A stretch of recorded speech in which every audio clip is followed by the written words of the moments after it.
Okay, so we're a go. Hopefully everybody can hear us. If anybody's got phones, if you don't mind, put them in silent. Everybody's done that already, I think. Just check. It's always worth a checking. Okay, first item on the business is sending it and apologies. Claire, that's you, I think. Yes, thank you, Chair. We've got 6 members present this morning. 3 apologies from Councillors Karen Carruthers, Councillor Howie and Councillor Ronnie. I believe Councillor Nicholl may be along later. Councillor Nicholl will be here, but he'll be late. He's just running a wee bit late at an appointment that he'd forgotten about. Sorry. Declarations of interest. Anybody got any declarations of interest? No? Excellent. Minute of the previous meeting. Did everybody have the chance to look at that, study it in great detail and understand it? And does it reflect what happened last time? Okay, take it as a true reflection. Oh, Malcolm? No, it's just one point. It's on page 9 here.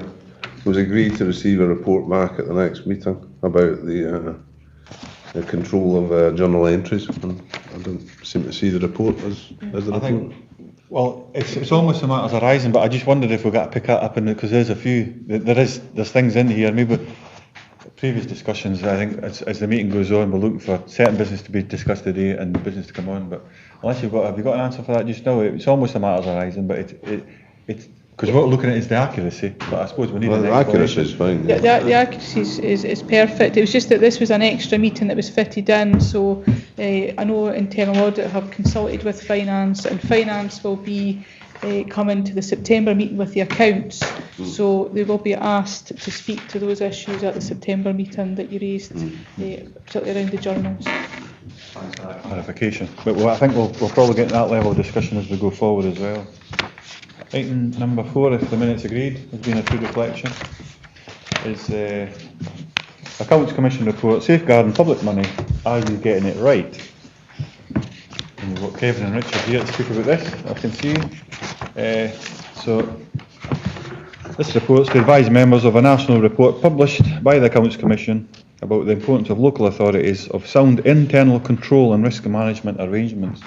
This will be quite interesting, won't it? Thinking about Policy and Resources Committee, maybe getting that discussion. So I wonder, Kevin, do you want to, it's just for noting, obviously, I see it's for noting, but I wonder if you want to say a few words to it, just to put some background to it, please.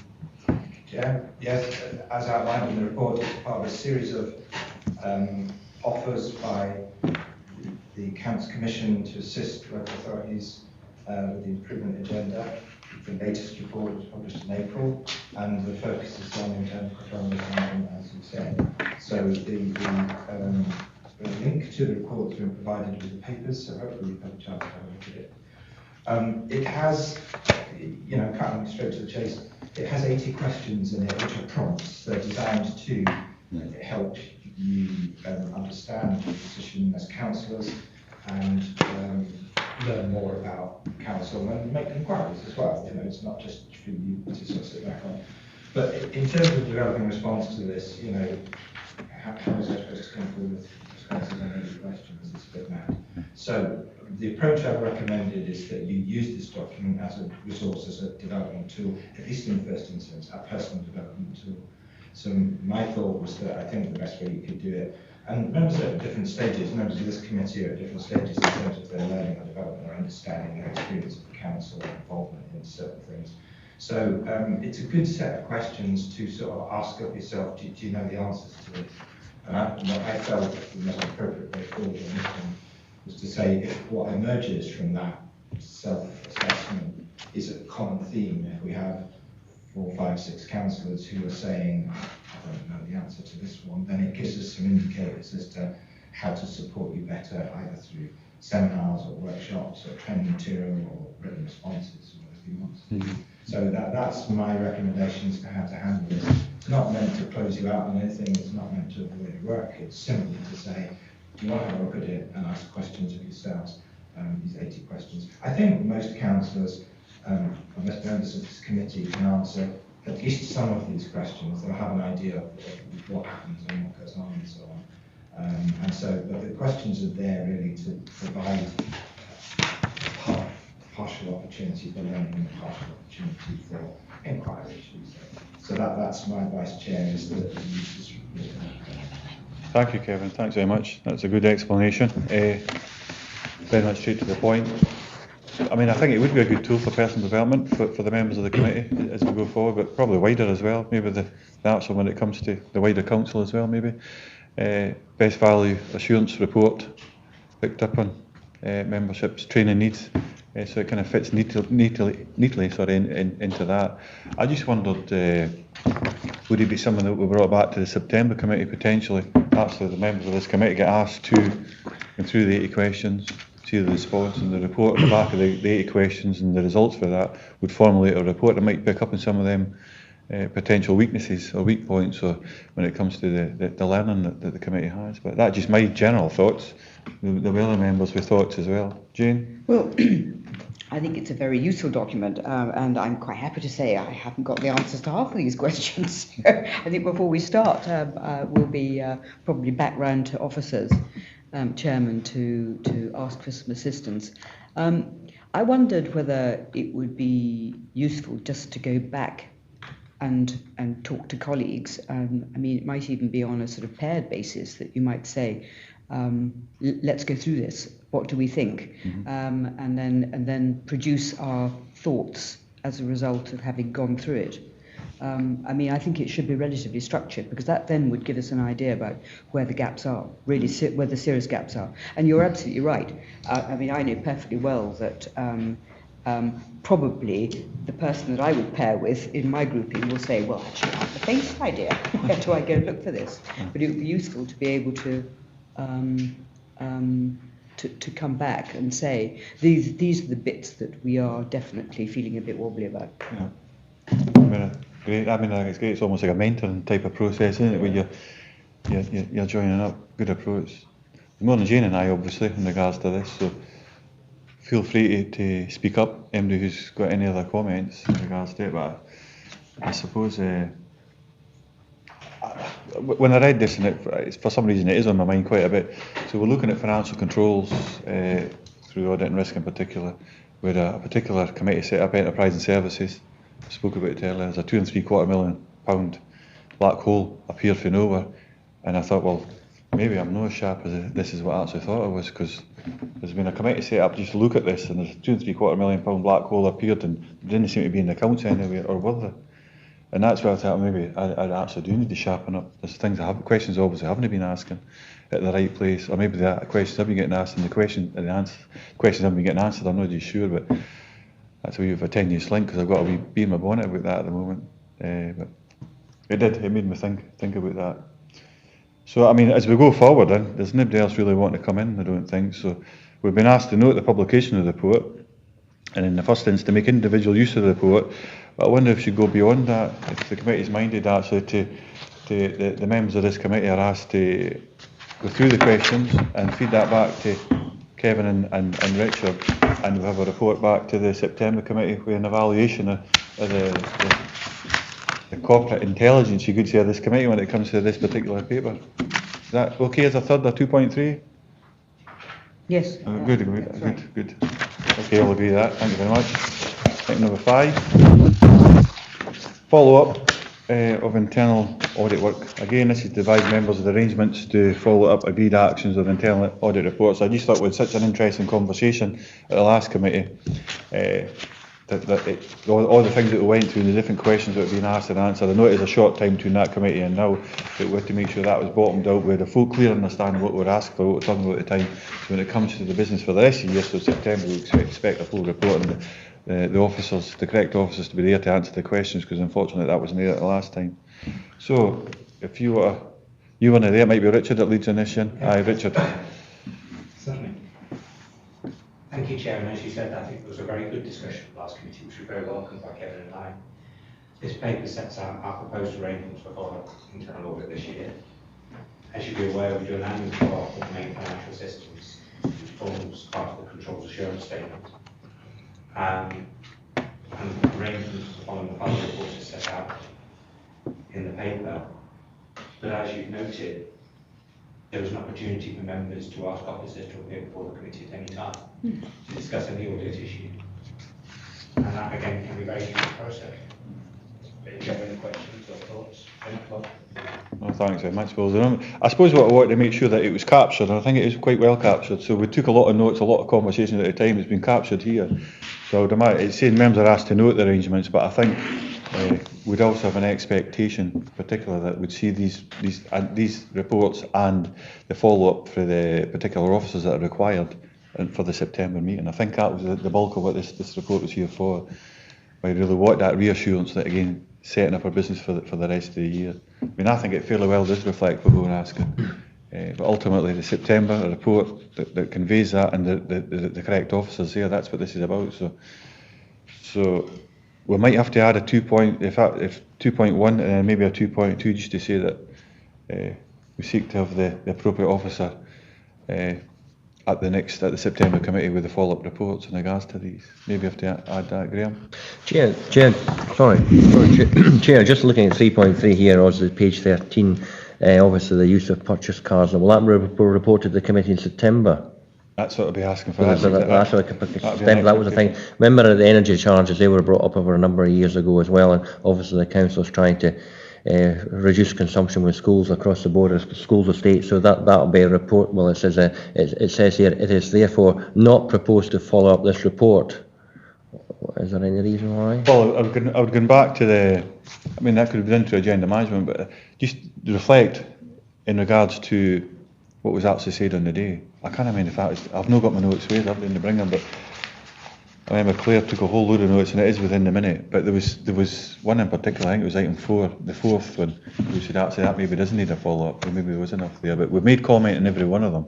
But I think it was 4, I thought it was 4 in particular, we did watch he come back. But again, Chairman, come in again. We're mentioning about energy charges and school energy charges.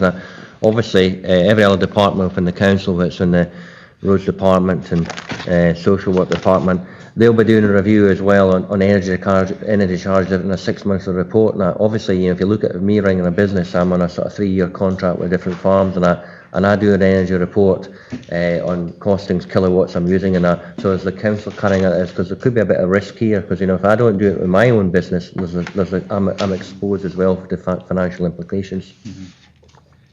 Chair, yes, sorry, not to, obviously I wasn't at the last meeting, and not to go over this in too much detail, but yes, energy management is an active process within the council. This particular report was in relation to schools and the budgets that were allocated to schools. And what was happening, or what had been happening, was that budgets were assigned to schools, and that left some schools, particularly some primary schools, in great difficulty, because if there was an error or a mistake or an incorrect calculation within the budget for the school was expected to make up the difference. Some schools were slightly more money than they needed, and some schools were under budgeting. And at primary school level, the sums involved, although they are a matter of hundreds of pounds, they can be very significant to small schools' discretionary budget. So the process, what we looked at was the science, if you like, behind the creation of those budgets and the allocation of those budgets, and it had some problems with it, so to say. Many schools have got successful energy budgets and we're working with them. So it's almost like we're talking about two strands here. One is about the budgeting side and one is about energy management. And energy management, most schools pretty well take very seriously, and they're very concerned about it and very involved in that process. And some of our contracts for energy are longer term contracts, so we will bulk buy electricity for larger sites and this sort of stuff. So energy management is under active control. Budgeting in this particular case was not very good, and so we as I say, we were mystified to some extent by the basis on which some of these figures were arrived at. The conclusion from the report was that it's probably dangerous at this stage to try and hold schools very closely to budgets which are not absolutely scientifically built. And whilst there was an attempt to build scientific budgets, it wasn't working in all cases. So the response of the service, of education service, was to say, we will manage energy budgets for schools in a central way. So in other words, we won't penalise any individual school which winds up overspending its budget. We will be concerned about that, and we will be concerned about what level of activity led to that overage, should we say, in anticipation. But a lot of the time it's to do with factors that went into creating the budget in the first place, rather than some misfeasance by the schools themselves. So it is an area of great concern and great energy sorry to use that word, in terms of driving through to get efficiency and to get savings out of that. There's a lot of work on that. But the manifestation of this in school budgets, particularly primary schools, was weak. And that's why the service has said we're not going to do that anymore. We do it. And I know in the minute that it's what it's we've actually, the discussion was if we felt it was important, us we'd carry out a scrutiny review in it. Yes. Aye, so I mean, so we've got an item later on in the business looking at scrutiny reviews, and I think ideally what we'd rather just capture a couple. Jane and I had a quick conversation. We've got to try and get a number of them, then actually boil them down over the recess in September. Agree what we actually want to take forward. Because we've got quite a few different ideas when it comes to scrutiny review, so we'd probably capture it there, Graham, as a possibility. It might or might not, but that's certainly what we've minuted for the last time. We'd possibly take it forward in that way. Okay. So, still open to members for any points in regards to that. I mean, like, see, this stuff will it'll be managed under agenda management anyways, to what's coming back. I just want to make sure that we've captured it and with our workload set up ready for going into next year. Any other comments or questions? Chair, can I suggest that in a minute, if you want to put it in a minute, at that point, that it's noted that reports were brought back, because the decision is actually in the previous minute. The decision to bring back 2 reports to the September committee is clearly stated in the minute of the last meeting, so I'm not sure you need to restate that, but you might wish to note in the minute of this meeting that that's stated. So that'll be a 2.1 as it is and a 2.2 then, Claire. I think that's good advice, that we actually note that these reports will come back for further discussion and consideration at the September meeting. Okay with that, Claire? Yes. Thank you. Thanks very much. Number 6. Yeah, scrutiny reviews. Thank you. Thanks very much.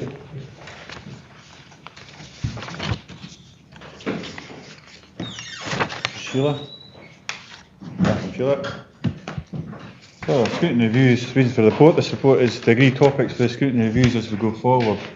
So this is probably just a methodical, practical report. So we're looking at ideas for scrutiny reviews going into next year, but we'll boil them down, condense and consider over the recess, and we'll agree what ones we'll actually want to take forward. Let's talk about process as well. But I think again, through agenda management, we'll talk about that through our agenda management meetings. I think there's potential for some can take this process to 3, which I think is a good process we've set up originally, but there might be some that we can streamline as well. Can do a quicker process, just depending on what it is. So, ideas is what I'm looking for. We'll start off with the first one. Graham's just kind of come up with it, if we want, which was, for the sake of yourself, Claire, was that energy for schools? Yes. Chair, I would go a bit, Chair, I would actually extend it a wee bit further than that. You know, not just energy for the schools, but energy across the whole of the Dumfries and Galloway Council. It says that sometimes someone's buying, well, I bought gas oil this morning, maybe 10,000 litres at 52 pence a litre. And sometimes the fuel prices do fluctuate. I've monitored it before in the past through the council when they're buying fuel at certain times. There's certain peaks and troughs in fuel.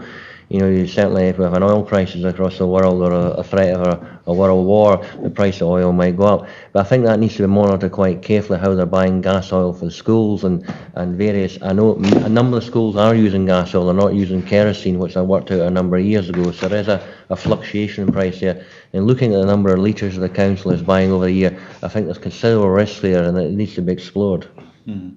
I think there is a whole load of things, the size of the buildings, the type of the buildings, renewable energies, there's a whole load of things as well as that market price for your particular product that you're buying, isn't it, the energy. I think it'd be a good review to have. If we've got to do a fuller review, it would be a bit like a building a local economy through the procurement process, but you wonder if does it sit with us, Gates as an option, certainly we have it forward, but does it sit with the Finance, Procurement and Transformation Committee, if that comes off, it was to be agreed on Thursday. It sits kind of with both these, isn't it? But it's a good option as a scrutiny review. Jane? Well, just following up on that, I mean, I think we've got to be sort of clear about whether we're going to be looking at the purchasing, which I take your point, whether we are doing efficient purchasing, and also to talk about the actual consumption, what we're using and how we then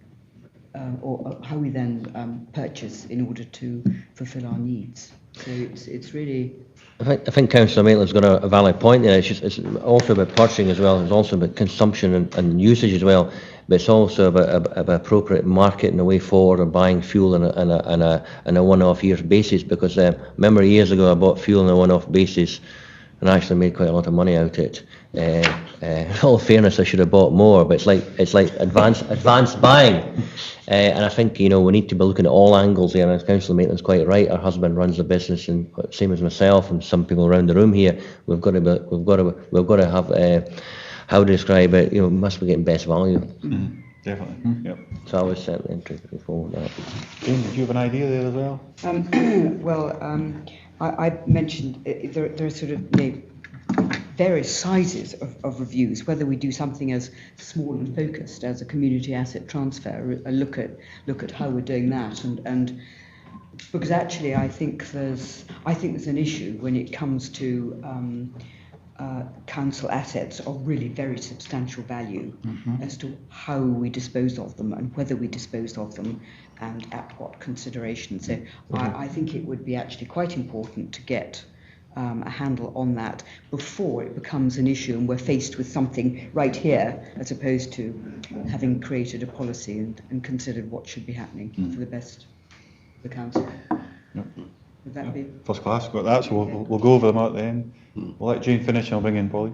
The other bits, I suppose, were as a result of the best value review. I mean, whether we should pick through that and make certain that we are covering parts of the best value review. I mean, one of the things there obviously was the transformation process, which actually didn't work, and I don't absolutely know whether we bottomed that out and how. It might be somewhere else that, you know, policy and resources or the new committee would be tackling that, and so it wouldn't be actually up to us or useful particularly for us to do it. I just throw that out. We'll put that down now as the best value assurance review in regards to is that up, and through agenda management we can talk about that, and the committee can decide thereafter. Polly. Thanks, Chair. Can I just ask, does this scrutiny review tier right down to smaller products at lower level, or are we just talking heating, lighting? Have a go at anything fuel? you want. Have a go. Okay. We'll I'm going to speak from the heart here. Obviously, as a business, we need to move forward. We as the council need to set examples within our communities, and I'm just finding time and time again, despite emailing the procurement manager, I haven't heard anything back, but I'm sure he or she I think is really, really busy. I think it's really poor show that we don't use the correct products across schools and at the bridge and in meetings. We're still using plastic stirrers, tiny wee UHT cartons when we live in a farming and rural community where we could be easily using jugs of milk. It's the tiny wee differences, but I do think it's costly to be buying milk and plastic stirrers. We're saving a lot of money just using metal spoons. Schools are quite happy to wash them, but it just seems to be a policy that needs change and a bit of communication that needs to be tiered down across the whole of Dumfries and Galloway to make sure we're not back, because actually over the course of a year those things, it's a very costly way to buy milk and stir sugar into tea and coffee, for example. Sorry, it's a tiny thing, but it actually makes a bigger picture. It's almost like a single plastic stroke more sustainable way of buying our products, isn't it? Absolutely, which is more relatable to sustainability. We'll note that, and we'll come back, like say, through the agenda management, we can look at that and consider, and we'll make a final decision in September. Graham? Chair, another thing as well is obviously over the years I've been an elected member, you know, number of the services the council bring in, you know, repair roads, repair pavements, and other street services. That I think that needs to be opened up, as I know there's a lot of firms there are keen to procure and tender for council work. And I think we need to explore these avenues, because I know at the end of the day that some of these other outside firms have got more expertise than what we've got in-house, and I feel we could get better value filling our potholes and pavements and repairing them if we go down an angle of a full review of that department. Right. We'll note that again, going back to the agenda management. Some of this stuff we're slipping into committee stuff as well, but it's good to have it all out there, and then we can despoil it doing. Graham first, then Malcolm. Yeah, just to go back to, before I have my rant, just to go back to Pauline's point, I opened 3 milk cartons, wee bottles yesterday, and the milk fell out in a lump. Oh, it's cheese. So, you know, is that good value for money? As long as it's been sitting there, we don't know, but it fell out in a lump. Anyway, to go on to my real rant, I've had my ear bent severely this last 2 or 3 weeks about roadside cutting.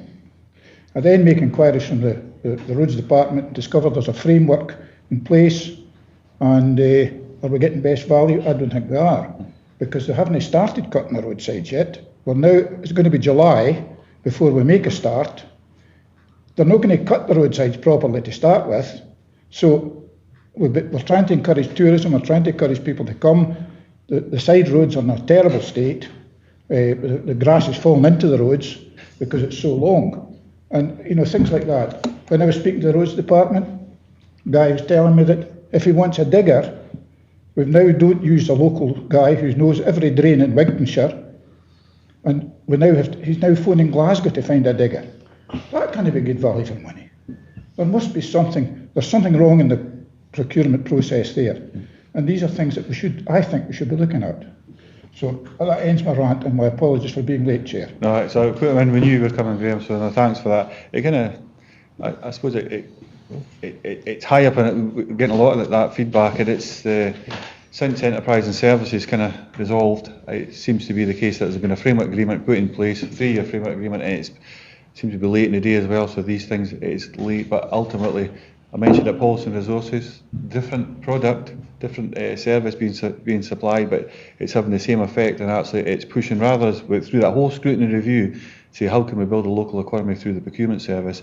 What's happened this year, and it's got to be in place for 3 years then, seems to be pushing it to the centre belt, or the wider, the companies, the larger companies that would probably normally put in a low cost price for contracts like in Dumfries and Galloway, they'll cherry pick. It's only when they're slacking work they'll pick it up, so there's definitely something there to be looked at. We just come back. I think the roadsides were better cut than the man did them with scythe. Aye, they were at this moment in time because they haven't been cut. Locally to me, the local farmers are just cutting them. Some of it's quite like biodiversity. It's just the sight line, it's the birds and things. So we've got 6, Malcolm. I've had a number of people raised quite serious and worrying concerns about the town centre living fund and eligibility criteria being perceived to be slightly variable. Inadequate control on the amount of money spent, and there's just insufficient rigour, I think, in the application process, and it's board members that have reported that to myself, and some of it's quite a sizable amount of money, so I think this town centre living fund probably deserves a bit of scrutiny. Someone would normally put in an internal audit, but we've agreed them for the year. So if we want to take that forward, the best way probably would be a scrutiny review, I would think. But again, these are all good ideas, and we'll pick these up. We'll discuss them out with this committee as well. We've only got 7 up to now, so we've got a lot more for you, Sheila. It's all right. Done by November. Can I come in with another development, which after all the good work we did on local procurement, I was rather surprised a few months ago to get a tender request from Scotland Excel, who would appear to be flying in a completely different direction, looking for national supply agreements, expecting, in this documentation, that when the current contracts which we have negotiated and other councils with local suppliers come to an end, that the local authorities then go through Scotland Excel. Thank you. I think what I've certainly, one of the things I've noted, and I know Ronan and I have spoken about, is actually because of what Graham said, what I'm a current experience and obviously what you've experienced doing, I think there is others mentioned it, but we do actually need some kind of update report sooner rather than later. Probably be to September, again, go back to agenda management. But I think we need so it might fall into scrutiny review, might come of that, but I think we definitely need a report saying, okay, this is a decision that we made in December, we've got to wait a year, but I think under the current circumstances, we need to look at that and say, right, what's the impact of 7? Because we're getting stories saying there's framework agreements in place that are actually prohibiting the local, it's having a negative effect on the local economy, and what you're saying as well, they're getting pointed to Scottish XL rather than local, so it's quite worrying. This comes on the back of what Graham's been saying as well about the hiring of diggers and whatever. And that's why doing that framework agreement, there's about a 3-year framework agreement, should have been in say February time, but it's been June before it can get implemented. Well, you've been silent up to now, so I'll give you an option. Listen, I'm looking at the scope here, and right down to are we the purchaser, or are we waiting for the reports to see how things are operating, rather than going out as Graham does and purchase the goods? I think we need the reports to satisfy ourselves that procedures are being followed, that we've got the correct processes in place, and that the policies are right. Huge, and Pauline talks there, and only last night sat and looked at the programme on plastics and the extent. During procurement, we had a company here that do roads on the back of plastics. How much are we doing to explore that? Absolutely. When it's in Dumfries and Gully, we don't seem to be using that. So the whole scrutiny is there, and just how effective are we as a scrutiny committee, or even to audit what's happening? Or are we just here sitting, gnashing our gums? We did have McCreeber in. I think, were you there, Willie, or no? McCreeber, the company you're talking about, we had them in through the local procurement. Yeah. It was really interesting what they were Very saying, but good you're right, what's being borne out, what you're saying was exactly what they said has been happening, but it's quite a I'm hearing a difficult lot situation. in terms of scrutiny, and let's do this, let's do that, let's do the next thing. What's the outcome? That's why I think we need an update. So the scrutiny review update report would pick up on, because they were one of the companies that we actually... Yeah, but if we don't set outcomes, what are we looking for in scrutiny in terms of all this, what Malcolm says there about, town centre, regeneration housing and so forth. What are we looking for? And are other departments reaching targets that we set? What I was predominantly looking for, Willie, what I was saying is that, and coming back to where we started the meeting off, are we getting value for money from the public purse? Mm-hmm. That is my big concern, because the perception is that we don't, and I think I see part of our role as being guardians of that. Yes. Willie, will you finish just before Aye. So we've got Pauline and Graham. Sorry, Chair, thank you. I think it's very important. It's unfair of us to expect everyone in the office to know what's going on when we're the ones listening to the feedback on the ground. So, for example, just so you know, it was actually quite interesting. I've been in communication with Transerve quite a lot recently. Didn't think I'd make any headway, but actually they've listened to everything I've said. They've actually had litter pickers pick up before shredding all the pieces of plastic and just having it lie all over the grass. They've not cut 2 roundabouts that I requested, because we have nesting, I forgot the name of my wee birds, one's got one leg, oyster catchers. So they have actually listened to that, and they followed the example of, they've been listening to ideas that Borough Council have been following. Some of you may have seen that on my Facebook feed. And it's actually really, really great ideas that some of these councils are taking forward. It's creative ideas, Chair, I know that, but actually it saves their council a lot of money. So and I know this is central office, not our money, but we could push these ideas forward for our council. So they're planting wildflowers to save the cutting. You can't do that everywhere because of vision, but on some verges you can do that, and it's actually very beautiful. So we need to be a bit more dynamic and communicative with the council teams as to what we could take forward in terms of creative ideas to save money, actually, and it's as simple as that. I mean, it is a good idea, but we'll try to focus on, just for this particular thing, is this particular review, what we'll be looking at a review. So I've got him aside, Jane. So I will come back to you, Willie, because you never actually give us an idea on a what fee. So you've been included. I'm you just said listening, something. Chair, I said. I know. So I'll come back to you when it's at the end. Graham, then Jane. Yeah, I mean, collectively as a council, we must be one of the biggest purchasers, generally, of goods in Dumfries and Galloway, and we should be getting best value, and I don't think we are. We are not getting things at the keenest price. I'm quite sure of it. And the way this framework set up, and the locals get a 5%, I think it is it 5%? That's what was recommended, but it hasn't been implemented yet. Well, Community benefit, local. yes, Aye. local traders Local weighting towards them. should get a 5% increase, in a advantage, should I say. Why hasn't it been implemented? Again, that's why I think, so we could do a scrutiny review, but if we get an update report, that'll tell us, okay, this is it. I think we reported it in December. I don't know what a preempt what's coming.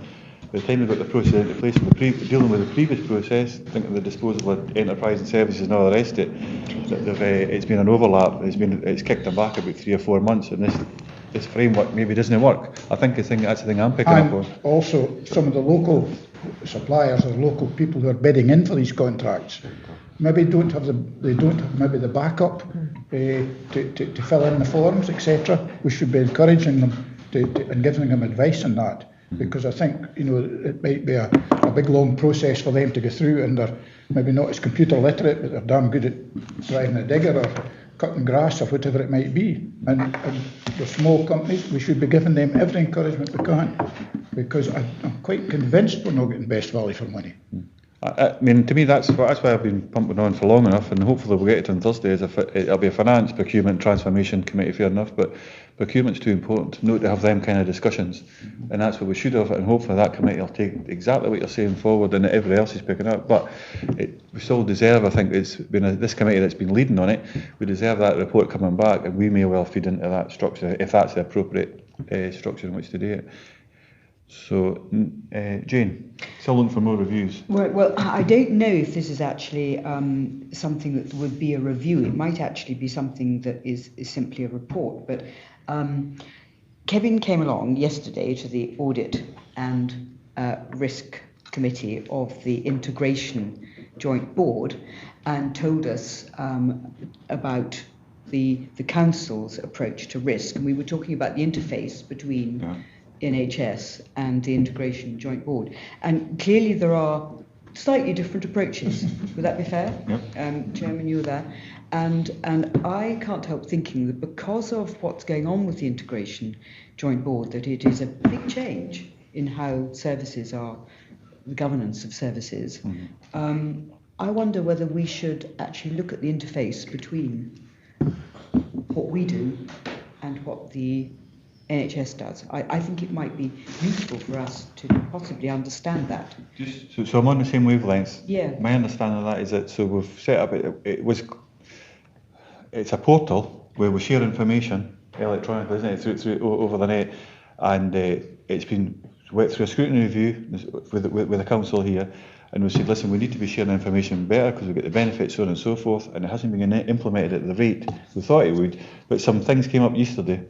Actually said, okay, there might be some obstacles in the way. Is that what you're saying? Well, Chairman, no, I'm actually thinking about the risk management. I'm talking about risk management. A flexible approach and a more strict as approach. Opposed to, well, I mean, Kevin might be able to come up to the table on it, Kevin. Yes, it was an issue whereby we were trying to, I suppose, assess what we were going to do as an Integration Joint Board, Audit and Scrutiny Committee, Audit and Risk Committee, with respect to how the respective risk management systems assure us of the safety, security, risk.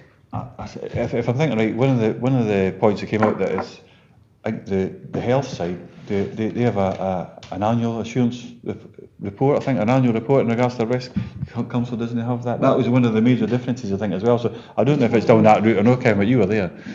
I think, do you mind saying a few words about that, please? To Chair, yes, for the benefit of other members, the discussion was sitting around oversimplifying things by saying this, sort of the IJB's responsibility, and all governance bodies have a responsibility to obtain assurance on risk, including in this council, it's this committee, this committee is responsible for obtaining assurance on risk management arrangements. So they have a risk manager who actually has a very similar role to what we do, which is to facilitate and support risk management. But should we say it appears to be more structured in the NHS, which one might expect, because there's certain areas, clinical governance and things like that, where risk is core to the business. So they produce an annual report after a fashion, which they presented to the IJB. The discussion we had actually suggested that isn't what the IJB needed. So the sort of the interesting bit here is, okay, the IJB trying to fulfil its role actually doesn't want that level of detail and operation. But emerging from that came the issue of where is the assurance within the council, and we had a sort of brief discussion with external audit where, to some extent, this council relies perhaps on external audit, making observations on risk management and risk management arrangements within this council. So we were able to tell the IJB we have structure and processes involved, but then there are certain, weakness issues, say, in our approach to risk management. So this committee should be receiving assurances about risk management. And the question is, how do you get that? Yeah. And there are different ways to do that. I would have difficulties in giving you a fully independent assurance on risk management because we support that function as part of our work. So there's a small conflict of interest, but we could perhaps work around it.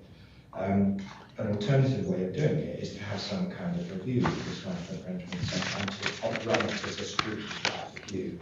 It would feel a bit challenging, I think, but it may take you to a position of having more confidence in risk management arrangements and being updated with where things are and so on. So it's because we're not reporting in, risk management is not being reported in anywhere centrally within the council to members. They're not putting it, as I say, that the sort of, really the only time it's featuring is in external audit reports. So it might lend itself back. So I mean, and what I took from yesterday's conversation as well, NHS present, and it's NHS present an annual report, the council doesn't. That's the main difference. So there's a different level of recognition, you could say. And the point I think I brought up was that I felt was an obvious weakness in regards to education. We all look at adult social care yesterday. We've been integration joint board, I should say. But there's the primary 1 to 7 composite classes. There's a policy in place for lone work, and it says, okay, if a teacher collapses, falls, has a heart attack, whatever it may be, there's 2 kids trained up to phone for emergency services at that time. I think that's well asked in regards to that. What was the risk assessment? Hasn't actually been a risk assessment in regards to that. It's a reactive type of risk assessment. So if that occurrence does happen, well then, if that's the difference of quality or level, you could say, in regards to risk management within the council, from the council to the NHS, take on board, Kevin's absolutely right. People are dying on a daily basis in health at the acute level. But I think we're at a different level, but there's still certain, I think, should we have an annual report, whether it's a review or report coming forward, but maybe it is a proper review, maybe that's what we need. I think what I'm really thinking is let's think about this as a topic, as to how we actually shape it, because I think it's something we should be probably, given the fact that we are now in partnership in a major way with 60 million quid of social care being parcelled off to the integration joint board. Let's have our systems. We understand they might not be absolutely aligned, but let's actually get the assurance that the risk systems are in place. And I'm not 100% certain that I understand them. So could we do that? Yep, perfect. We've got that. So we'll go over them all at the end as well, Jane, just to make sure we've covered them. There will be too many.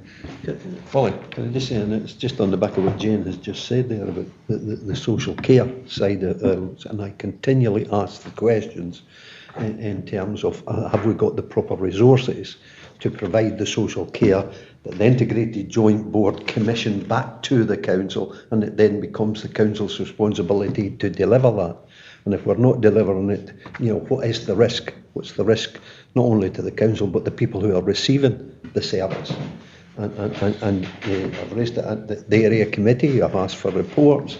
We get what looks like a bland report back and saying these are the reasons why somebody's waited so long for a need in adaptation. What's the risk to that individual in the council in not delivering? And then there's the delayed discharges, the dementia, and so forth, displacing people. So the risk for me, for the council, to say what's the risk we are running here in terms of the service that we are delivering. So I think there is a big issue in there. And the other one is on additional support needs for kids who are in school and not receiving a curriculum that they should be, because their needs are so great in terms of 1-to-1 or even 2-to-1.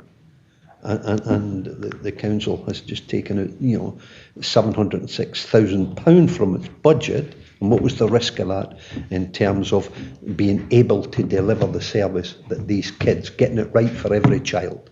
And already, just last week I heard of 4 different schools where kids are literally excluded because we don't have the proper support needs in place. And I know there's one in Stranraer that I'm dealing with. So I think there's a big risk in there in terms of what was described as the reconfiguration of the service, and everybody bought into this thinking here's a reconfiguration, and we were never shown what it was. What's the risk? What's the risk of delivering the service, getting it right for every child, when you know it was just an exercise in saving money? So what I've done is a review of risk management in general, but picked up an IGB, supported learning and adult social care in particular as them three kind of themes. Would that be fair enough? And would discuss that in full in September to say, okay, this is what we could potentially take forward. That'll probably capture get into the meat and gravy then, so to speak. Anybody else got any points? I mean, I've got some that I'll pick up offline as well, but one I will touch on, which is member services. I think there's a weakness for the councillors. So if you take, and I'll describe it as loosely as I can, so if you take member services as it is, great folk working there, we've got a great service and all the rest of it, but if you take the committee side of that away and set it to the side, committee services, and what actually do the members get first hand, that's what we'll look at. So we'll look at Westminster. I would like the kind of evaluation of Westminster, what they get, what Holyrood gets, what they allocate to each other, to themselves, what they get, other councils across Scotland, and what Dumfries and Galloway allocates. That's the kind of basis of it. I think we're quite weak. We're great at our committee services, but when it comes to our member services, I think we've got a weakness. So that's just one, but I've got others, but I can pick up on them out with rather than extend the meeting. Is everybody content with that? We'll just go over that. There are others as well. So I'll go over my stuff and just correct me if I'm wrong. What I've got is energy consumption across Dumfries and Galloway Council, community asset transfer, a quick review in particular, the best value audit report. What did you pick up on that? Best value assurance report. So sorry, I picked up on it. Was it a review? Is that being implemented in the right way? I haven't put a name against that. What did you pick up for that? Got results of the best value assurance review. It's almost like a monitoring thing. Who picked up on that again? I haven't put the name. Somebody mentioned about the best value assurance report and that. So did you pick up on that, Brian? Yeah, I would just say though that is part of your core committee work, to be getting regular updates on best value and how that's progressed. And as you've got one today, obviously on the agenda. Yeah. I do think a lot of these will get knocked off for that reason. I think them are actually full reports rather than reviews. They just so we've captured so the kind of detail of that. Single plastic and sustainable food products. If that's a good way to sum it up, is that okay? Yeah, that'd be fine. Yep. I'm happy with that. Procurement in general, Malcolm? Yep, and Graham? That's right, aye. Very much. I'll just Do our procurement officers have any commercial training? Or are they hidebound and following the various rules and regulations that we as members have put in place? You know, can they take an opportunity if they see one? I suppose have that flexibility. And those kind of questions will be for the review itself. But I think ultimately it potentially could end up in a report as an update report in regards to the implementation of what went to full council last December. So we'll work on that one and bring it back for September just to see what it is, and there'll be I think a whole raft of questions similar to what you're saying there. Roadside verges, cutting safety issues. What I've put there as a potential It's review. very much a safety issue. Aye, yep. So Especially at junctions. It's visibility displays in particular. Yeah. What I've picked up. Town Centre Living Fund was mentioned as well as a potential review. Building the local economy through the procurement as an update, probably a report, but it was mentioned as a potential review. Review on risk management, in particular integration joint board, supported learning and adult social care services. Jane, have you got a 10? No. All right. I thought you had your hand up there. And number 10 was probably member services, which I haven't wrote down. It came from Marcel. Have you got anything else? No, that's. And I think I've seen you taking a lot of notes in regards to that one as well, Sheila. Willie? I would like to put in one there, and just as I said, I was listening there, but it's on capital projects and the ability for council to deliver on capital projects, and also that members, how they're advised on the progress. Yes. Yeah. Say that again, Willie, please. You saw I captured it. Capital projects. Yep. Whether the council has the ability to deliver on capital. I see. So using DG1 or North West Community Campus as an example, possibly, is it that or not? On anything. How they do it, and we've got examples. One's the DG1, one's in North West. We wasn't in the council, but in the delivery of has it the ability to report back on progress reports. Right. Okay. Members being kept advised. Capital projects, capability of delivering a capital project, and is it the monitoring reports thereafter? Perfect examples, 8 years on Stranraer waterfront. Oh, shush, no. And what do we know today than what we knew 8 years ago? It's for sale. That's what we know. Okay, we've captured that, Willie. Thank you very much. I'm not your near An 11th. You'd be 8 or He's 9 well years ago. settled and down there was now. a big plan drawn up for it. Right, thank you very much, everybody. We'll just agree the topics which we've captured. We've captured 11 of them, I think, potentially. And We're all captured. the agenda management will bring them into some form of report as we come back in September. They'll be delivered in different ways, but certainly there'll be others that I think added to that. Now, there's a couple of things here. It says identify 3 lead members. I think we forget about that at the moment because of the circumstances. Maybe we'll get to that point in time. Somebody's got a particular I want to be involved in that. And I think the committee said it's a good structure, fine with the structure that's here, but I think that could be adapted in a smaller review. You spoke about a community asset transfer, might be a small review. Why would we use that type of system? So maybe we'd consider that as well. Okay, there's 2 potentials. So you've got a big one like growing the local economy, or you've got a community asset transfer. Let's do that over 6 weeks, something like that. I think that's no, that'll be enough, because I think frequency of committees actually is too short, but we'll touch on that each individual case. Thanks very much if you captured that. Thank you. Cheers, Sheila, and thank Kevin for your contribution there. Best Value Assurance Report. So this report provides progress update on the Council's Best Value Action Plan, agreed by Dumfries and Galloway Council December past, following the findings and recommendations made by the Accounts Commission arising from Best Value Assurance Report published on the 22nd November last year. Thank you. Okay, you just want to say a few words to your report? It's up to yourselves. You can. There's nothing really to add, just essentially to confirm that it's in the report that CMT have oversight of the delivery of the action plan that's attached. The progress report was approved by the full council, and actually it was taken from the recommendations in the report. So there's 7 areas that we're working on, and so you can see from that things are progressing, and it's in line with the transformation programme, and did some changes that came around as a result of budget management changes and things. So I think that is reflected in the update, and I'm sure you've got the flavour from that, sure, Lieutenant. Thanks very much, Heather. Thank you. Thanks very much. So we've been asked to note the progress. I know we've got some comments, but out with, because so we went through the process, and I think you're almost banging your head off a brick wall trying to get in touch with us in regards to being interviewed. But just what was going on in my life at the time, I was uncontactable almost, but other than knocking on my door. But so a weakness I've certainly pointed out in the past that I felt with this, and you're probably aware that, Heather, is that actually the chair and vice chair, when they interviewed in regards to this Best Value Assurance Report, there's probably some bits missing. We thought maybe should have been highlighted. We probably would have highlighted them to them. That's something I'm retrospectively going back. I've already set a meeting up with Joe Brown just to talk to her about that. Say, listen, this is what we think. For instance, the £2.75 million. I'm banging on about it, and I'm going to again. But we had a committee set up with that. Best Value Audit is all about having the right financial constraints and framework in place that actually makes sure them checks and balances are in place. Seems to be, even though there was a committee overlooking this, nobody was aware of this money. So that's one, and there's others for why. So I think, okay, there's 2 or 3 things we probably would have pointed out to and Audit Scotland for that matter. So, but other than that, I mean, as far as I'm concerned, the update in regards to this report is absolutely suffice. It's I think the Transformation Board seems to have moved on a couple of steps since in the last couple of meetings, and it will be doing a better job. Full Council will discuss that, potential changes on Thursday. So we'll see, and that's obviously part of that. The pace of change needs to happen quicker. It does talk about a lot of money to be saved within the report itself, doesn't it? The level into 2022.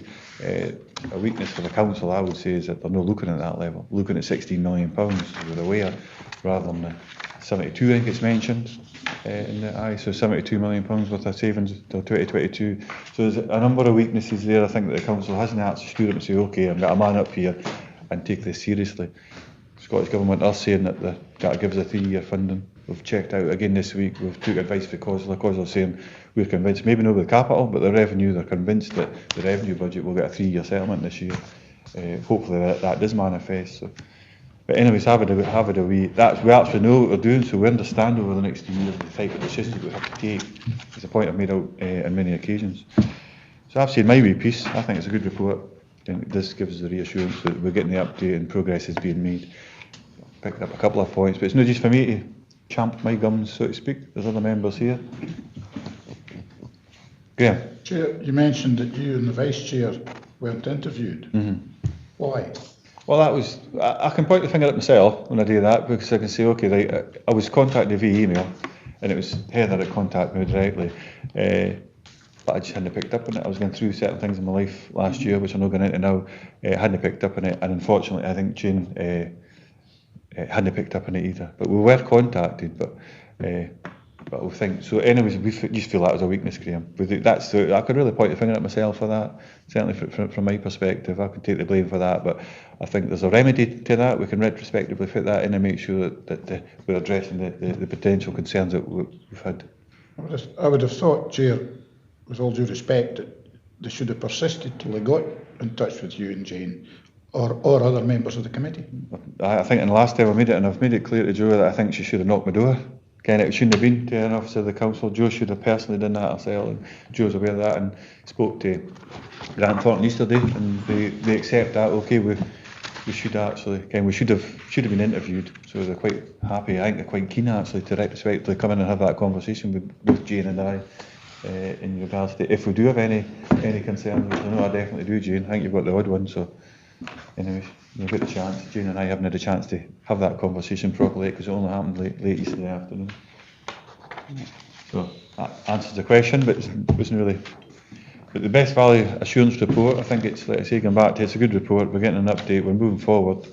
Anybody else got any particular points that we'd like to pick up on regards to what's happening within the council, I suppose, in particular, what we're doing to address these? Members were pointed out as well, weren't they? We were told that, listen, our learner needs, I think the earlier report was, and we need to up our speed. I think that the 80 questions we were talking about earlier would be a good way for us to, especially in this committee, let's get through. I'm doing an evaluation, have the report back, we've agreed that, so that'll speed us up. We've had Stephen Jack round, certainly the Conservative group, I think it's been around just about everybody now.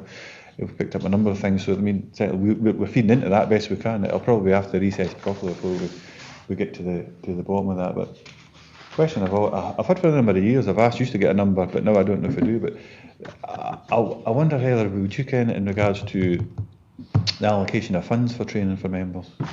Used to be an actual figure attached to that, and then you understand how seriously, I suppose, the council was taking themselves when it comes to personal development, so on and so forth. Is there a figure attached to that? Is it just on a need, money's found for somewhere? I honestly don't know. I don't have any knowledge or experience, and certainly when there's been needs identified, in terms of training, it's certainly delivered. Somebody else touched the match. I can respect finances, I must admit. So I suppose just before Rona comes in, because we picked up, I went through, and others mentioned Dan Alexander. He's no longer with the council, so. But I mentioned a number of courses, and it just fell into long grass and just it was always a constant an offput, and I think it was 15 grand was ring fence at that time. I don't know where that's probably just getting, like you say, it's ad hoc. I don't think you can add to that number. Chair, I can remember when Dan Alexander was put forward a full council a number of years ago about personal development plan and training and that. And every member who is obviously elected to the council has an opportunity for training and induction processes. And I think you all know that when I first got elected 13 years ago or whatever, I went to these boring sessions, I would say, and I went to a number of them. But I remember the time that they're pressing for the personal development plan, and I think I was usually quite outspoken in that. The ballot box decides my fate. It's not a personal development plan. No, but I mean, I think it's an opportunity for members. I think I buy into that. I really do buy into personal development training. I've been to the improvement service. I found some of them are boring, but I found most of them quite interesting. It lifts your knowledge base. Are you wanting to? Well, I was going to say, I think I'm a great proponent of ongoing learning. I certainly don't know everything. Even if I can be elected, does the public always know best? Not certain that they always vote vote for the person who's necessarily going to always provide the best representation. I don't know. I've no idea. But I certainly believe in training. I suppose that one of the things we'll kind of away for that angle, but is there a budget allocated? I just wonder how serious. That could be an indicator how serious the council takes it. So Yeah, a few years ago now, all the training budgets, including for officers, were all taken and centralised, so it wasn't a certain amount per person anymore. It was based on need, so the highest priority goes to people that maybe have to do compulsory training for their the job that they do, whether it's health and safety or it's their professional training, and then it goes down to what's maybe needed to train staff that are in new roles. So there's lots of different criteria. I don't think there is a criteria for members, and I think this best value action actually puts a focus back on the member training, because certainly in the workshop that we had with this committee, I felt we'd fallen short a little bit with Councillor Drysdale in that we had a lot of training for the new members, and we did get budget for that, but we should remember that when people come in after a by-election, we should go back to make sure they've got all these courses as well. So my apologies for that, Councillor Drysdale, you missed out on some of the courses. Well, you can tell sometimes. We all know that. But I think the same, the criteria should apply to members. There should be a way of identifying what needs rank highest, and then the money should follow that with member training. lifting and handling, so on and so forth, it is a statutory requirement, isn't it? Wally? It's maybe not a question I heard of it, maybe give us some indication around it. I'm looking at the new scheme for the establishment of community councils, and agreed, as it rightly says, in 25th September 2018. And the council should work with the community councils to implement improved ways of working together to maximise input and add value community council can bring. They referred earlier to the asset transfer. It seems that we can dissolve, or a community council can dissolve if it hasn't got the appropriate number of officers or members to it. Yet, community councils can get all these assets and large swathes of wind farm money, yet any misappropriation of funding, then there is no checks and balances, there's no recourse on the part of the council. It really falls into, you know, the whole scheme, and did we get it right, and should we have got it right? Falls into no man's land. Internal auditor's got a...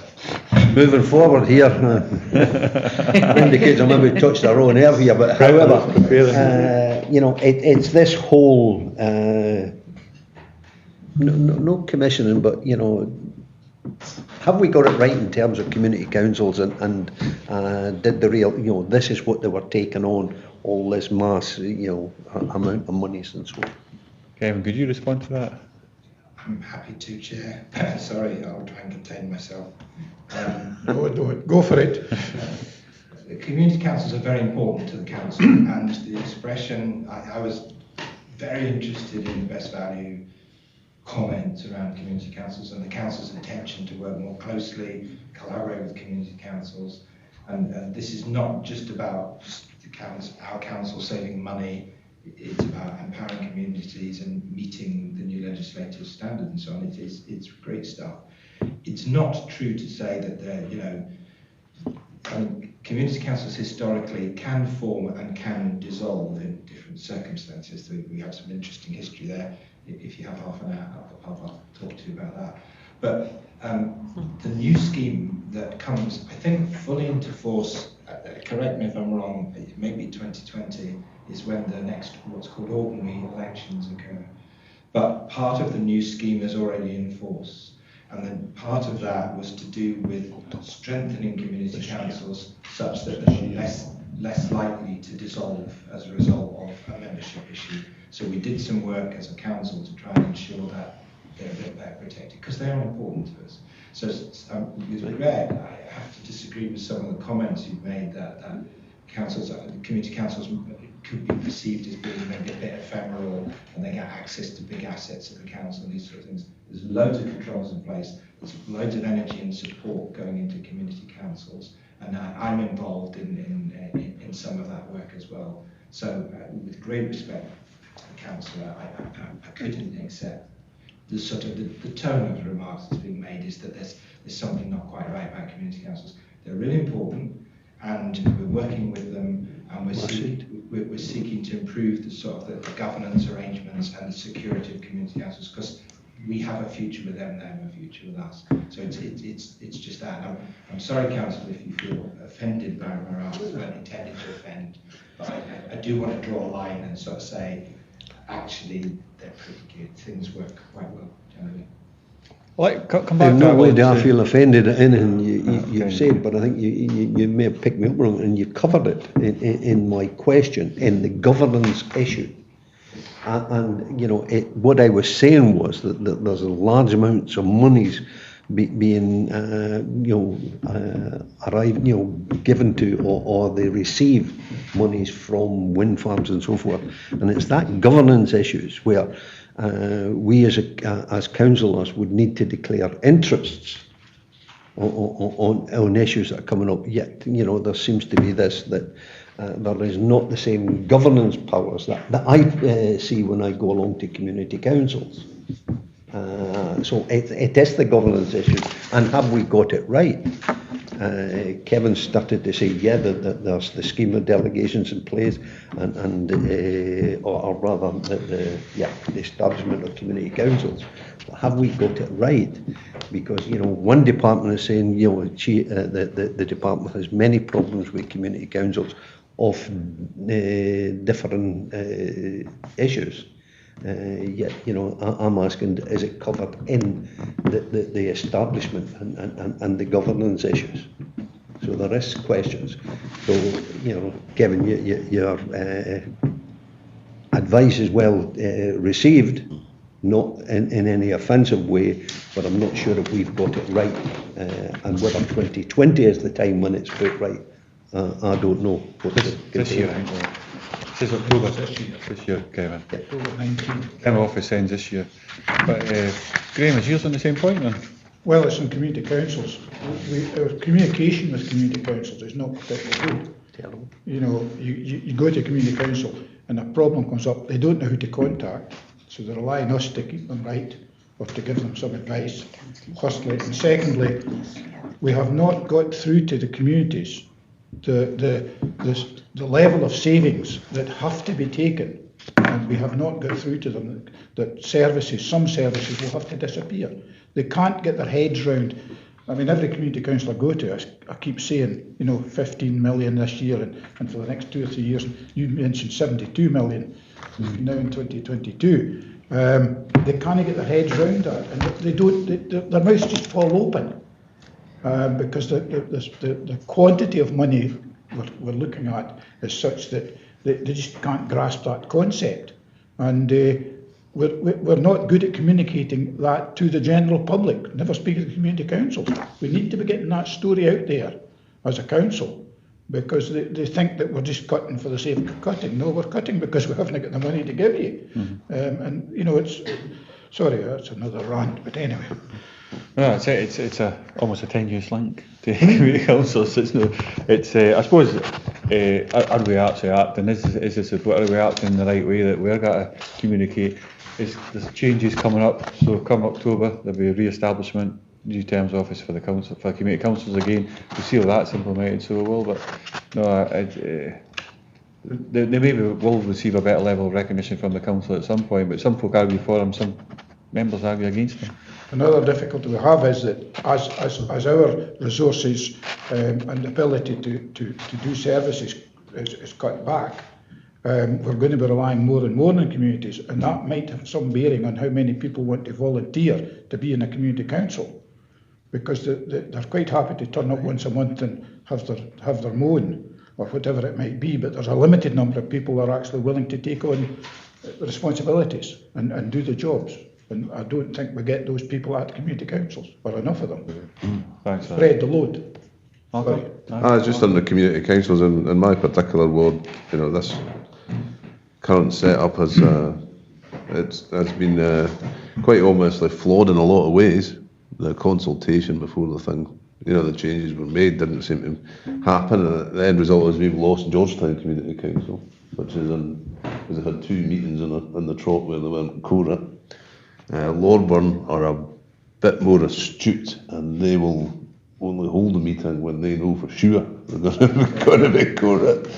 And the best organised group I have in my ward isn't a community council as such. It's the Collaborate Community Association, which is run in every way as you'd expect the community council to be run, but they don't engage with this process, and they do an absolutely fantastic job. But I do think this community council thing needs a bit of reassessment. Class, so we'll see that as it goes forward. So we've been asked to note, so we couldn't note. I just wanted to note, thanks very much, Kevin. I'm quite keen actually as well, but as a 2.1, but a 2.2, but to note some of the concerns raised and leave it at that in regards to the best value assurance undertaken, and just leave it at that. There'll be stuff, obviously we've noted it there, but there's been some concerns raised. Thank you. Excellent. Item number 8. I did mean to say earlier that we've actually got another an item of any other competent business. Right, I'll not take long. Thank you, thanks Ivor. Thank you, thanks very much. Item number 9 is Local Code of Corporate Governance. 8, sorry. Mr. Hall, again later.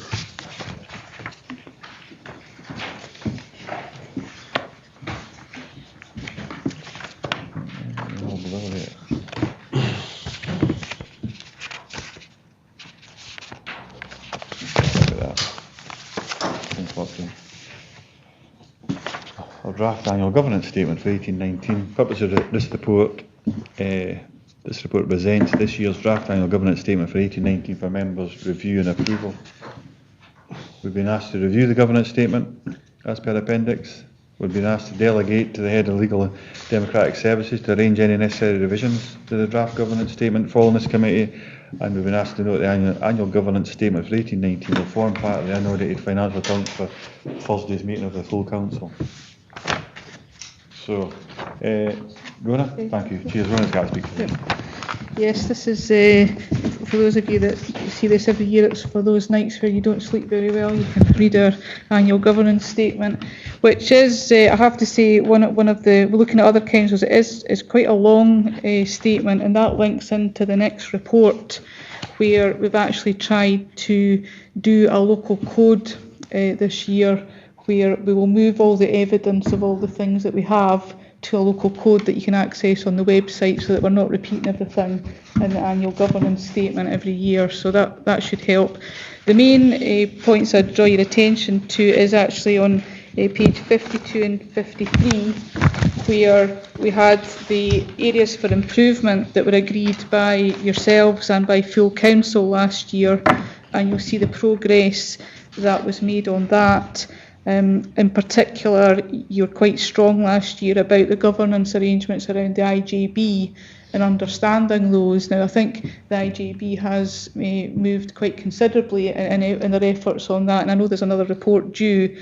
So we have carried that forward to the improvement areas for this year again, but I think we certainly have worked together to get those on the radar, and I think the new committee arrangements with social work services have been clear what they have to monitor in terms of the IGIB will help.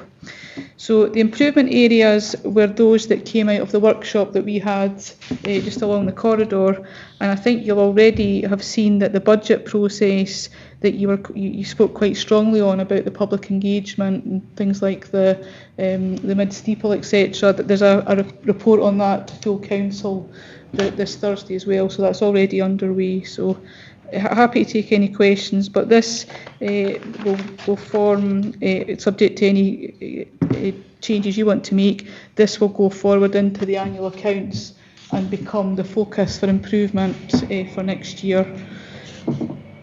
Thanks, Rona. Thanks very much. Open up to questions for members. We've got Nick here as well. Let's make him work for his money. That. Oh, you maybe covered it too well, Wally. No, it was, Oh, I thought you handed it. Graham raised it at under the previous item on the agenda. And it's one of the improved areas on page 53 in community councils. One of the issues that constantly comes up is the CCES. And you know, it becomes a running sore when you're sitting 3 and 4 and 5 months on, and the issue isn't resolved, and very little communication. I'm just bringing the attention because it shouldn't be that. If you know, and similar to EMIS, and there's one who just doesn't use it, but you know, again, getting replies, getting phone calls back, and so forth and so on, and getting worse.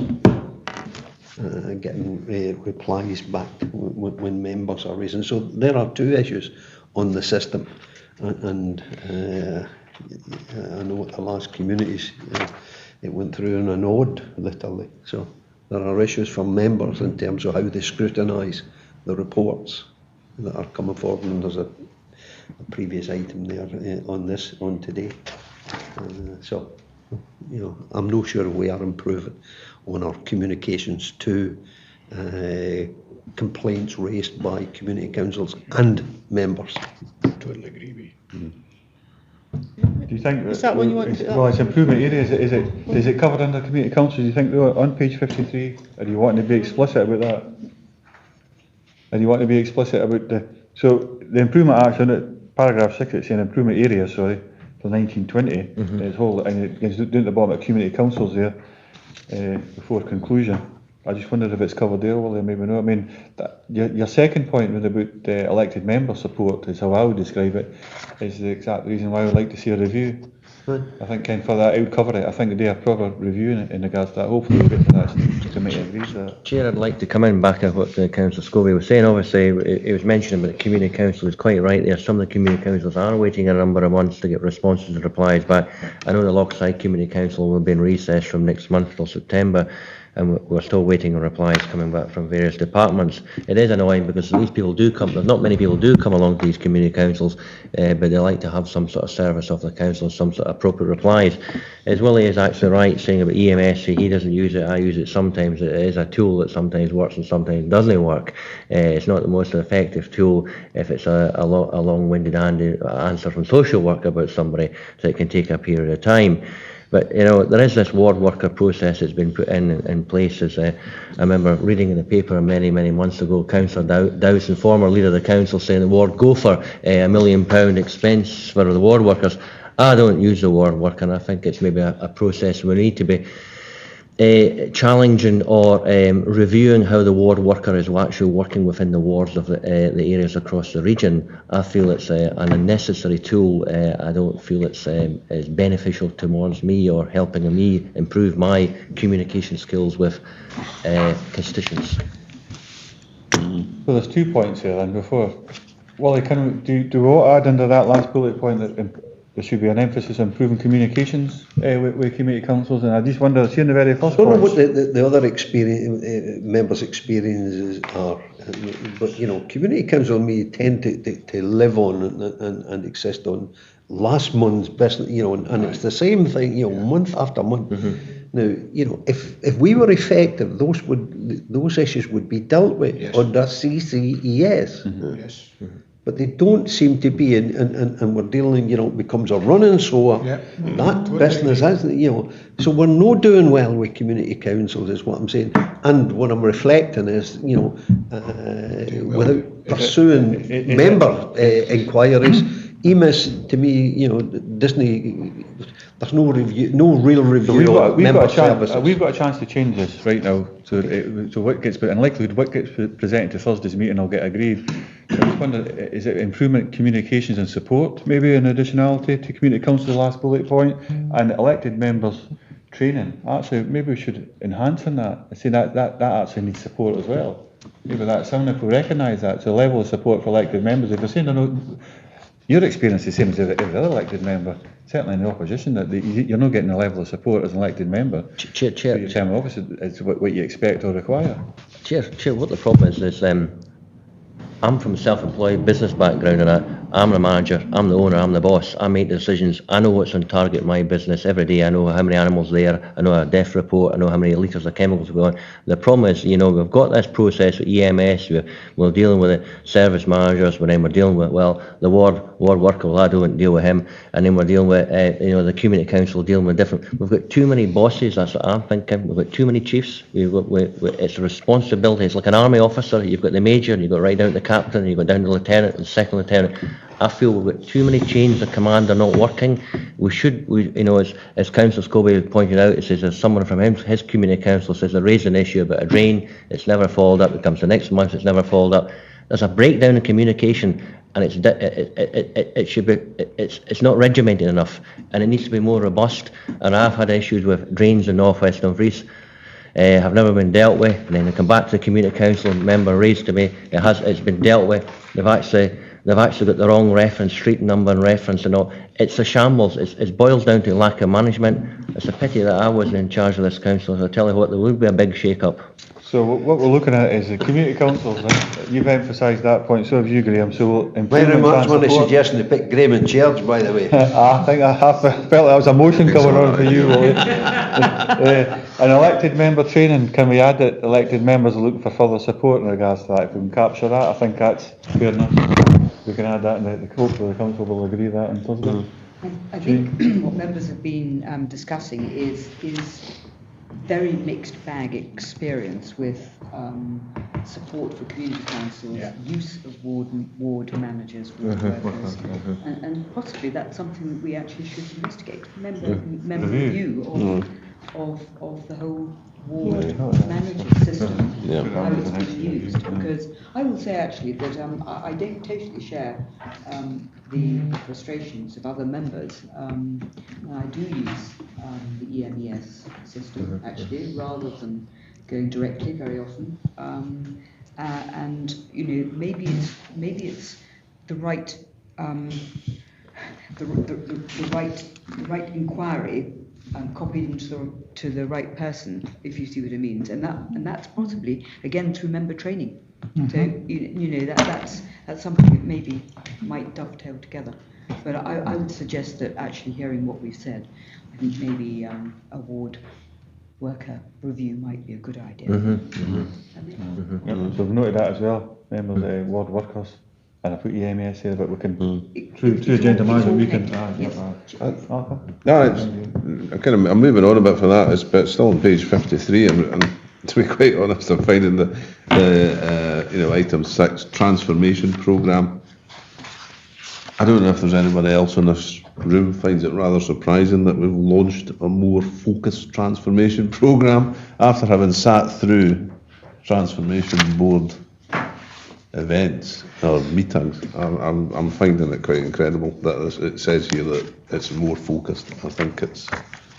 No, I made comment about that earlier, Malcolm, and I would say compared to what it was, it's better than what it was, and I think that's because we made it quite clear that we're not presenting a budget, firstly, and secondly, our focus will be on transformation. It's not doing as much as we've asked. We said let's look at 30 to 50 million, no 16, and they said point blank, not a chance. That's the answer we've had up to now. So I mean, you can add to that certainly. If you've got a proposal, I mean, I would agree that it could be doing more as what it's doing, and I think the council could. But I'm going back to some of the comments made earlier. It's just they're sitting through the meetings. I mean, we're basically just heading for a car crash, from what I can see. I would agree. It's no sustainable future we're looking at. Graham, you were. But it's whether we want to change that or no, because we've got a chance now to say, okay, full council, you need to. We'll maybe come back to that word as well. Let Graham see what he's got to say. Yeah. On transformation board, I think it's dead in the water as far as I'm concerned. It's just not going to happen the way it's set up at the moment. And I'm quite agree with Malcolm that it's not more focused. I just think it's not happening. And because out of that transformation means change. There's not an agreement to change things, and if we could agree to change things, out of that would come possible savings, and that's how it should work. And we're not going down that road. Anyway, that wasn't what it was. I started off to say that as far as community council, it's quite embarrassing to be a member of the council going to community council meetings, and 3 or 4 months down the line, they haven't had an answer. You're ashamed to be a councillor, because we should be in charge of these things. And as far as EMES is concerned, I don't use it, I just go and chat on their door and hopefully get an answer. The more direct approach sometimes works, but I don't give them a chance to hide behind a computer. Just go and bang bang. Anyway, that's just my contribution. We'll take that on board. And I'll just ask Rona, this transformation programme, what does that really mean? And we'll maybe come back to a potential amendment to that, Malcolm.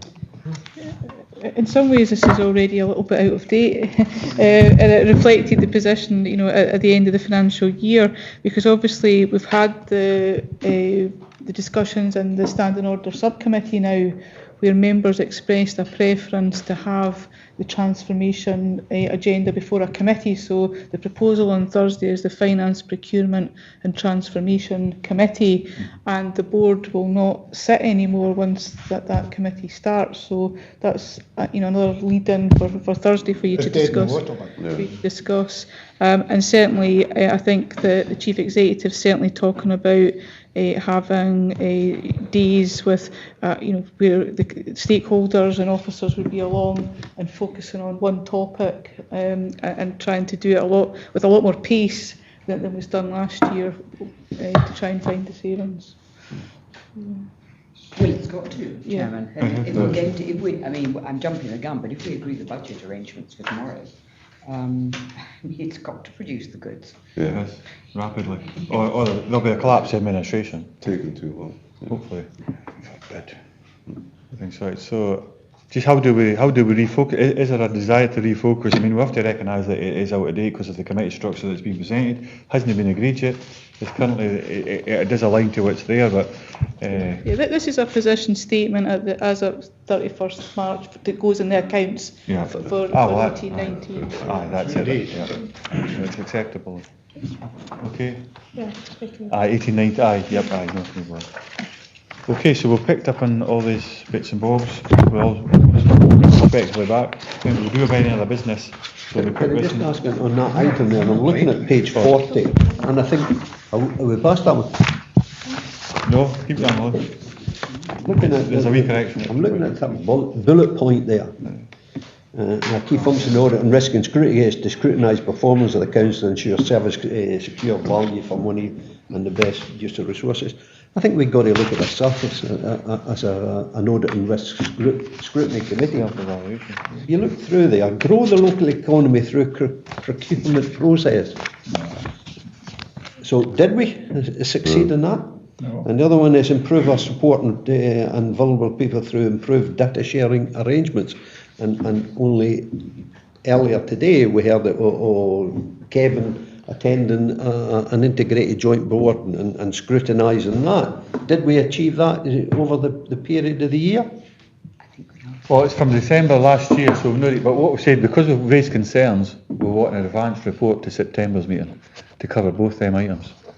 One's potentially got to be a scrutiny review as well, Willie. So no, you're absolutely right to pick up on it. So we're waiting to September for the report to see how we have done. So that it'll look back, probably reflect back 6 or 7 months. Can it be able to at that point? So I think we should add there is just a reflection on how well we have done as audit and risk and scrutiny committee.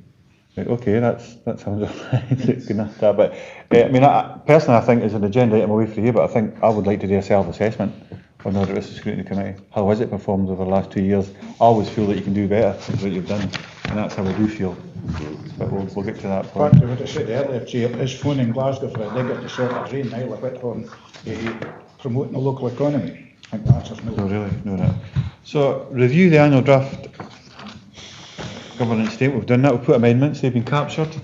2.2, is it delegate to the head of democratic services? It is, you're right. So I've been advised accordingly. So a slight amendment. You've took legal hand. Advised by Claire. With powers, of course. Come back, Councillor Geddes. So note that the annual governance statement for 1819 will form part of Thursday's meeting. Right, okay, item number 9. Some of us have got a 1 o'clock. Is it here, Graham, or is it Buccleuch Street? Licensing board? Here, that's We've got a meeting in Stranraer at 2 o'clock. So, You should do. item number 9 is the local code of corporate governance. This report presents a local code of corporate governance as per appended for agreement. We've been asked to agree this. Who's speaking to this one? Nick, what do you got? Yeah, following on from the last report, Ronan mentioned that we were trying to encapsulate within the local code the main activities and evidence how we demonstrate compliance with the various principles in the SITFA code. And this is the first year we've produced a local code here, so it's been considered by Policy and Resources and also incorporates comments from members. So really it's to hear how members respond to this or how members view it, and whether they're prepared to endorse it in its current form or suggest alterations. Thank you, Nick. Thanks so much. Next year we've been asked to agree it. It's whether we're content with its shape as it stands. Being the P&R, as already mentioned. So I don't see any hands up. Any points? So, up to agree that then? That's 3-9. Well done, Nick. Must be the tone of your voice. Early lunch. Early lunch. Item number, any other business? Yeah,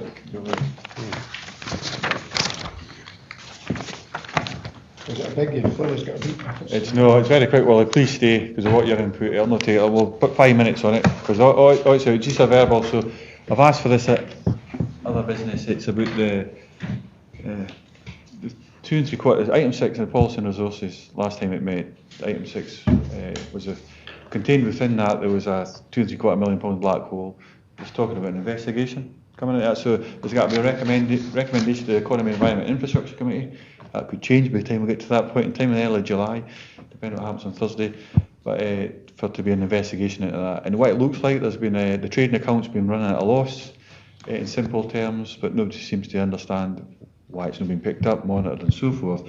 So I felt it important as an Audit, Risk and Scrutiny Committee actually we at least get the chance to express is any particular questions, points that we want raised in regards to that. So for instance, why did Enterprise and Services as a committee, with the overarching committee, look at that? Why did they not pick up on this loss? Was it in the accounts? Was it no? So I just think that's I thought we should have that opportunity. Whether we keep quiet on it and let EI make its decision or whether we actually express it, I think we should certainly express some views. I just feel that a number of that size and scale, there's a number of senior officials within the council who know about that. So why did the committee know about that if that's the case? That's a wider perception out there. So that's an obvious question, just to kind of start the ball rolling. I think that's something that it probably boils down to the process. So okay, the process is in place, were they fit for purpose, and were certain officials, whether it were accountants or senior level, whatever it may be, you would imagine that people with a financial background who are presenting these reports, it's no small number. It's too big a number for us as a Audit, Risk and Scrutiny Committee just to say let the Service Committee who was in control of that deal with it. We have to at least recognise it, I think. Graham? Is there any chance that this could finish up in criminal prosecutions? And if it does, we should be very careful what stance we take here. Well, I think we have to ask. So we're not looking at. We can't preempt or presume in any way, shape, or form there's been any kind of maladministration or corruption going on here. Anything We can't assume there hasn't been. We can't really assume that, but I think what we've got the chance to do now over the next couple of minutes is just to say, okay, if I was in that investigation, because we would have data in our scrutiny review if we wanted to actually do it ourselves, but I think if the EI committee had got to put an independent organisation to interview and carry out this investigation, and let's give them the first chance if that's the case. But what in particular do you think it should be looking at? Because surely the checks and balances should have been in place to identify a £3 million black hole. Jane? Well, at the risk of making somebody shudder delicately, I will use the commissioning word. Mm-hmm. I think that the critical thing here is to actually know what the inquiry is going to be asking. And I don't know how that process is being worked through. I think you're quite right to ask the questions, and the secret will be in making absolutely sure that what is being asked is actually going to elicit the right response. So can we have some help as to how that is actually going to be worked through? The decision that was taken at P&R was that would the idea of the investigation would be discussed at EE&I, and that it would be sort of developed at that committee meeting as to what that would look like.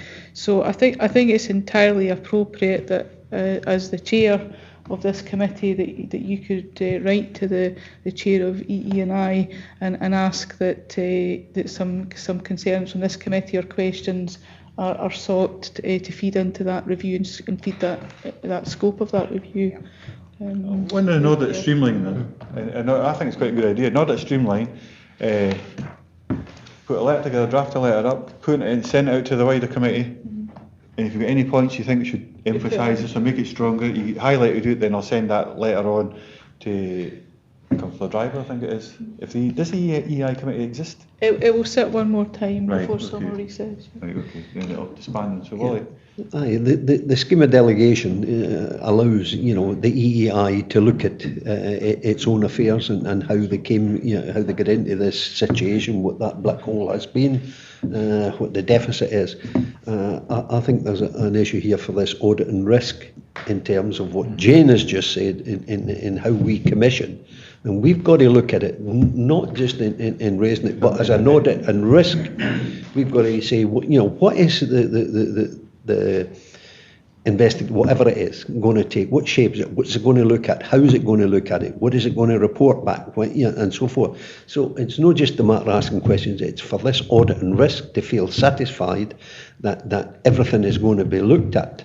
Well, that's exactly my point. Well, that's what I'm saying. That's why I thought bring up to date is important. So But that's still allowing EEI to do the investigation, but we are looking at what it's going to look at. If we're not satisfied, so we've got to ask them to look at particular things. If we're not satisfied that they've carried that, and I would imagine one of the questions that'll be, or points that we put to them is, it's not an internal investigation for the council. It's an external, impartial organisation that we use, but you might have a different view. No, I don't. I think it's for this committee to look at it, to look at the whole remit. But if they make a decision that we're not happy with, then that's when I think, But okay, before we bring it right back.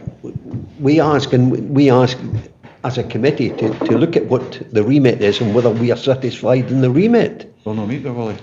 So we've got to meet before the 4th. Is it? Well, it's the middle of. Yeah, I think that the 2nd of July. It'll get started. We're no schedule to meet, but if a special meeting is required, then we should be able to call a special meeting to look at this one issue. I couldn't make it. Well, I'll tell you that.